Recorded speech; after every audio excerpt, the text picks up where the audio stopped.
What if I told you that somewhere in the archives of a forgotten Soviet medical facility lies the most disturbing case file ever documented? A man who died 17 times, only to return each time more changed than before.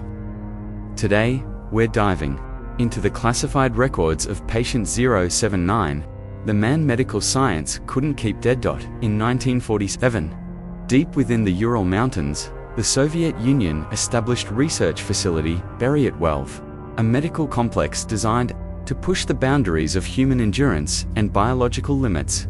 What happened behind those concrete walls would challenge everything we thought we knew about life and death.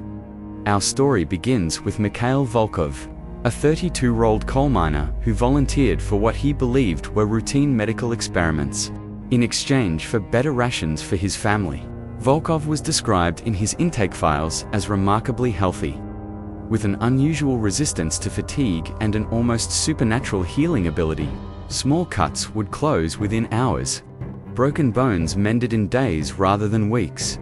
Dr. Alina Kozlova, the facility's chief pathologist, first encountered Volkov during a routine physical examination. She noted his extraordinarily slow heart rate, barely 30 beats per minute, yet he showed no signs of cardiac distress. His blood pressure was so low it should have rendered him unconscious. But Volkov remained alert and responsive. The experiments began innocuously enough. Researchers subjected Volkov to extreme temperatures, monitored his response to various toxins, and tested his pain threshold. But something was wrong. Each test pushed him further beyond normal human limits. Yet he survived everything they threw at him. Then came the first death. During a hypothermia experiment, Volkov's core temperature dropped to 68 degrees Fahrenheit. His heart stopped beating. Brain activity ceased. For 43 minutes, by every medical standard known to science, Mikhail Volkov was dead. Dr. Kozlova began her autopsy, making the initial incision across his chest. That's when Volkov's eyes opened. He sat up on the examination table, the surgical incision already beginning to heal before their eyes. Volkov looked around the room with confusion, asking why everyone appeared so frightened. He had no memory of dying, no recollection of the experience beyond a vague sense of having had a peaceful dream. The medical staff was baffled. They ran every conceivable test, but Volkov's vital signs had returned to his unusual normal. The incident should have been impossible, yet the documentation was thorough. 16 witnesses, including 3 doctors, had confirmed his death. Dr. Kozlova became obsessed with understanding Volkov's condition. She hypothesized that he possessed some unknown genetic mutation, perhaps an evolutionary adaptation that allowed his body to survive in a state of suspended animation. The Soviet leadership, hungry for any advantage in the Cold War, demanded more experiments. The second death occurred 3 weeks later during a drowning simulation. Volkov's lungs filled with water, his oxygen levels dropped to 0, and once again, all biological functions ceased. This time, Dr. Kozlova waited 2 hours before beginning the autopsy. She had barely made the first incision when Volkov gasped, water streaming from his lungs as he returned to consciousness. But something had changed. Volkov's eyes, previously a warm brown, had turned completely black. His skin had taken on a grayish pallor that never quite returned to its original color. Most disturbing of all, he began displaying knowledge he couldn't possibly possess. Speaking in languages he had never learned, and referencing historical events from centuries before his birth. The deaths continued with increasing frequency. Each time, Dr. Kozlova performed more extensive autopsies, removing organs, taking tissue samples, documenting every detail of Volkov's impossible resurrections, and each time he returned, he was less human than before. By the 7th death, Volkov's body temperature had permanently dropped to 82 degrees. His heart beat only once every 30 seconds, yet he remained conscious and mobile.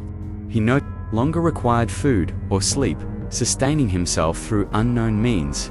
His skin had become translucent, revealing the network of veins beneath like a roadmap of decay. The facility's staff began experiencing nightmares whenever Volkov was present. Several researchers reported seeing shadowy figures in their peripheral vision, hearing whispers in empty corridors. 3 guards abandoned their posts, claiming they could no longer bear to look at Volkov directly. Dr. Kozlova's research notes from this period reveal a woman consumed by scientific obsession.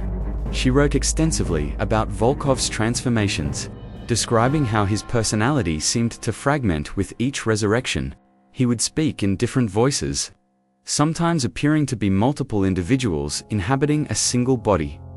The breakthrough came during the 12th death, when Dr. Kozlova made a horrifying discovery. As she performed the autopsy, she found that Volkov's internal organs had begun rearranging themselves. His heart had migrated to his right side, his liver had split into multiple segments, and most unnaturally, his brain showed signs of additional neural tissue growth, but the most disturbing finding was written in her final report. Microscopic examination revealed that Volkov's cells were no longer entirely human. Unknown structures had integrated themselves into his DNA, structures that defied classification and seemed to pulse with their own form of life.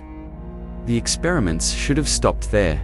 Any rational person would have recognized that they were dealing with something beyond their understanding, something that violated the fundamental laws of nature. But the Soviet regime demanded results, and Dr. Kozlova had become too invested in her research to abandon it.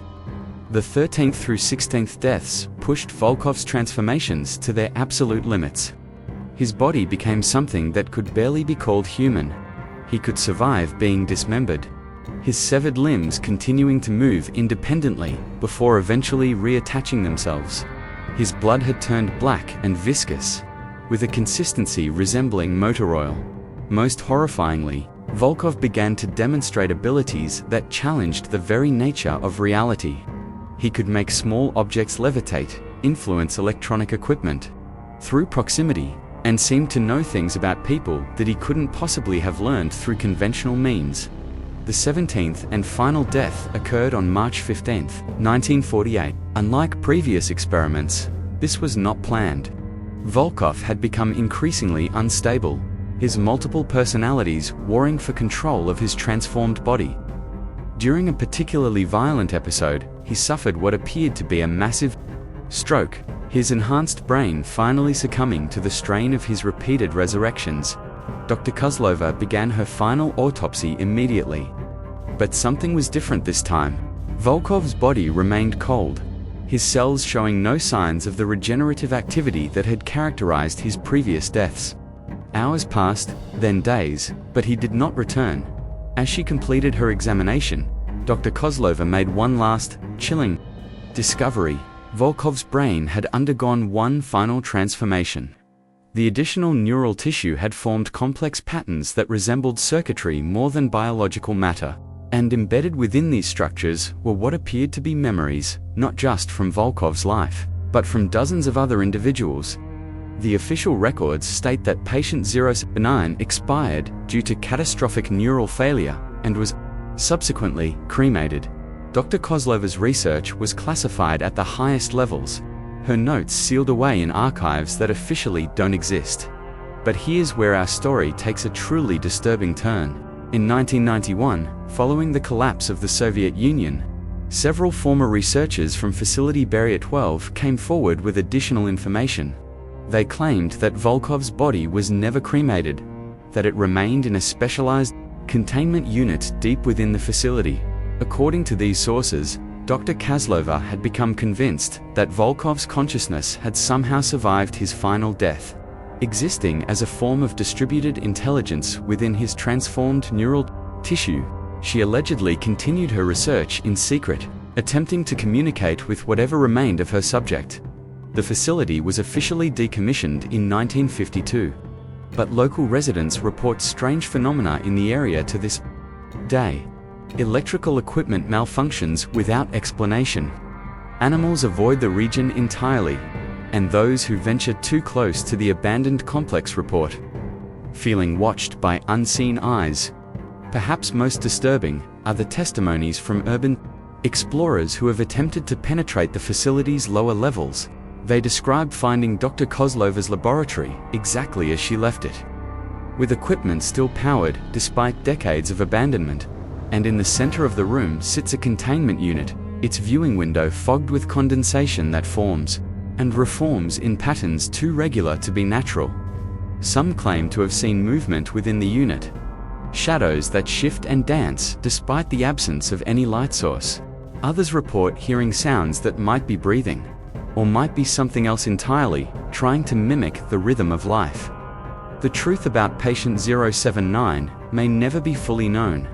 The official records remain classified, the facility stands empty, and those with direct knowledge of the experiments have long since died or disappeared. But the questions remain. What exactly was Mikhail Volkov becoming during those months of repeated death and resurrection? And if some part of him still exists within that abandoned laboratory, what might it have learned during its decades of solitary confinement? Modern science tells us that death is final, that consciousness cannot survive the destruction of the brain, that the boundaries between life and death are absolute. But somewhere in the Ural Mountains, sealed behind concrete and steel, there may be evidence that challenges everything we think we know about the nature of human existence. The case of patient 079 remains one of the most disturbing examples of medical experimentation ever documented. It serves as a reminder that in our quest to understand the limits of human biology, we may sometimes discover that those limits are far stranger and more terrifying than we ever imagined. Whatever became of Mikhail Volkov, one thing remains certain: some doors, once opened, can never be truly closed. And some patients, once awakened to possibilities beyond death, may refuse to stay quietly in their graves. The next time you find yourself alone in the dark, remember the man who wouldn't stay dead, and ask yourself, what would you do if death itself refused to be the end of your story?